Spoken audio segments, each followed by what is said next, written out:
Hi, in today's video we're going to talk about the 5 living will mistakes you'll want to avoid. I'm Paul Bernstein of the Bernstein Law Group, and when clients come in to talk to us about their estate plan, one document that frequently gets discussed is something known as a living will. The first mistake regarding this particular document is the confusion that the name ends up resulting in. It has the term will in it.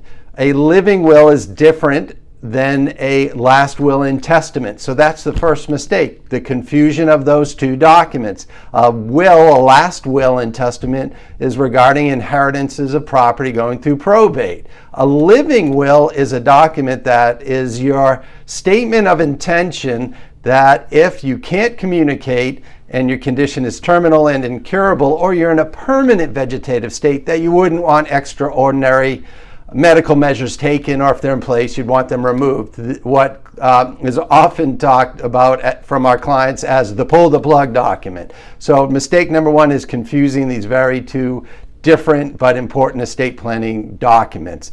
The second mistake is the belief that if you have a living will, a document that says don't keep me going under these medical circumstances if I can't communicate, that the doctors will automatically just comply with that document and not even listen to what the family has to say and get the input from the family. In Massachusetts, that's not true at all. In Massachusetts, your healthcare agent on a healthcare proxy actually is the one that has the legal authority to make the end-of-life decisions. The living will has no legal authority that would force that to happen in Massachusetts. So that's the second mistake. Understand the incorrect belief that having a living will takes the decision from your family. The third mistake is if the particular client is still possible, it's still possible that they may get pregnant. So maybe a younger client, if they have a living will and it says if I can't communicate, my condition is terminal and incurable, or I'm in a permanent vegetative state, that I don't want extraordinary medical measures taken.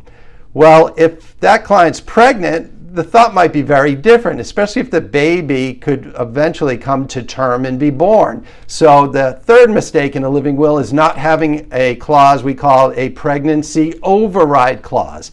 The pregnancy override clause says if I'm pregnant and the situation is normally a situation where I want you to pull the plug, absolutely don't pull the plug if the baby can come to term if you keep me alive.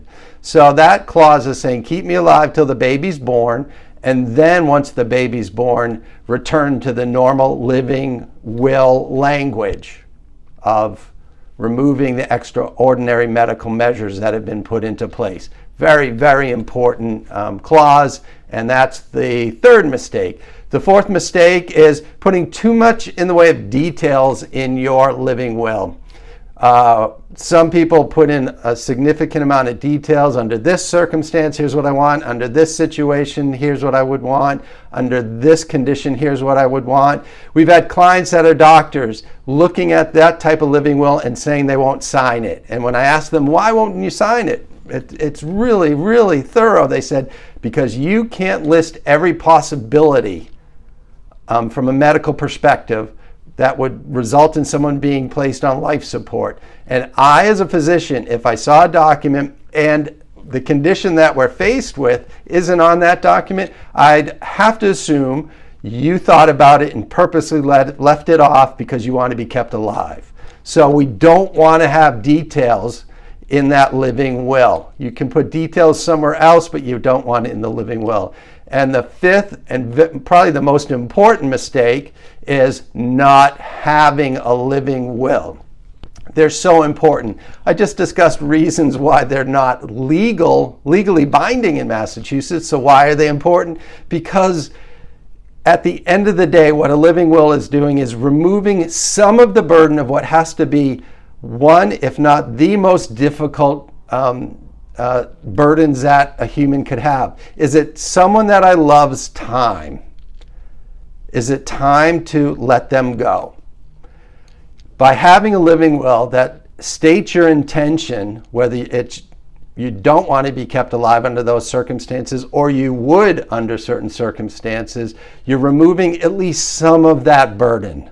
It's a gift to the family, especially the person making that decision. It also might minimize some friction that could happen in this very volatile, emotional time where certain family members might think differently. You have a document that's signed and notarized and witnessed saying, here's what I would want.